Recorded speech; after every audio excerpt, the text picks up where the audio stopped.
বাধা দিচ্ছে কারা? আমরা প্রান্তিক জনপদের মানুষ। কমিশনার মহোদয়, একটা সেলফি, একটু এনজয়, একটু রিল্যাক্স করার জন্য মানুষ আসবে। এখানে জাতির জ্ঞানী সমাজ অবশ্যই ওয়েলকাম করবে, পর্যটন হোক। কিন্তু গ্রামের এই প্রান্তিক জনপদের মানুষ ওই সেলফি, ছবি, এগুলা তার কাছে খুব বড় মনে হয় না।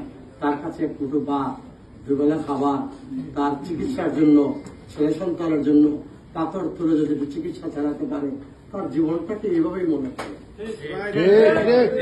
আপনি বলেন, এখানে যারা আমাদের রাজনৈতিক নেতৃবৃন্দ আছেন, আমাদের সকল শ্রমিক সেক্টরের একদম পাথর ব্যবসায়ী শ্রমিক নেতৃবৃন্দ আছেন, 111 সিদ্ধান্ত হলো যে পাথর ক্রাশিং জুন হবে।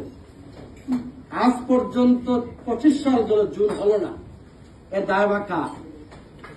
জয়ন্তপুরে একটা বিল, যে বিলের নাম ছিল তামা বিল, ওই বিলকে পাথর ক্রাশিং জুনের জন্য অ্যাকোয়ার করা হলো।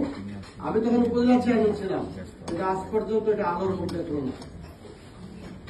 কমিশনার মহোদয়, আমরা একটা পাথর মেশিন যারা বসায়, আপনাদের ব্যবসায়ীরা বলেছেন, ব্যাংক থেকে লোন নিয়ে, ইনভেস্টমেন্ট নিয়ে সেই পাথর মিলটা বসায় 40 লাখ, 50 লাখ, 1 কোটি টাকা। লাইনটা কেটে দিল, কোনো নোটিশ নাই। আমরা দেখেছি টেলিভিশনে ফিলিস্তিনে গাজা নির্ভয়ের মতো বড় খেলায়।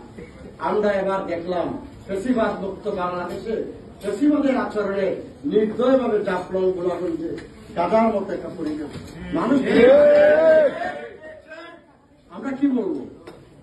আমাদের রাজনৈতিক সিনিয়র নেতৃবৃন্দ আছেন, বিএনপি জামাতের, আপনি হচ্ছেন অভিভাবক, আপনার কাছে একটা বিচার চাই। এই পাথর কোয়ারি তো লিজ দেওয়ার জন্য খনিজ মন্ত্রণালয় সিদ্ধান্ত নিয়েছে। স্টেপ টু স্টেপ চূড়ান্ত পর্যায়ে যখন যাবে, পরিবেশ মন্ত্রণালয় বলছে এটা একটু স্থগিত রাখেন, আমরা একটু দেখি। কোথায় দেখলেন? আজকে বৈশাখ মাসে পূর্বে চৈত্র মাসে যেটা ইজারা দেওয়ার কথা ছিল, আজ আবার নতুন করে বৈশাখ আসছে। আমরা চাই সকল কিছুর অবসান হবে। সড়ক পথে আমি প্রায়ই যাই, জাফলং যাই, গোয়েন্দার যাই, কোম্পানিগঞ্জ যাই। আমাদের শ্রমিকদেরকে চোরাচালানের তল্লাশির নামে যেভাবে আমরা তো দেখি বালুর নিচে বস্তা পাওয়া যায়, এটা আমরা দেখি। মহোদয়, আইন শৃঙ্খলা সবাই তো হাজারবার বলেছি। আমাদের কোম্পানিগঞ্জের তৈবুর রহমান মারা গেছেন, উনি বলছিলেন জেলা প্রশাসক মহোদয়, এতবার যদি আল্লাহর নাম নিতাম, শাহদের আউলিয়ার সঙ্গী সাথী হয়ে নিতাম। যতবার এই নামগুলো আমরা নিচ্ছি। সীমান্তের অতন্ত্র প্রহরী অনুমতি ছাড়া আমি চোরাচালান কমিটির সদস্য হিসেবে জানতাম একটা সুতা বাংলাদেশে ঢুকে না। তাহলে কিভাবে ঢুকে? চিনি যদি ঢুকতে পারে, গরু যদি ঢুকতে পারে, মহিষ যদি ঢুকতে পারে, তাহলে লক্ষ লক্ষ অস্ত্র ঢুকতে পারবে। আপনি এগুলো প্রোটেকশন দেন। যদি আমার দেশে চলে আসে, একটা আমাদের কাস্টমস আছে, যদি ভারত থেকে পানি দিয়া পাথর চলে আসে, এটা আমার।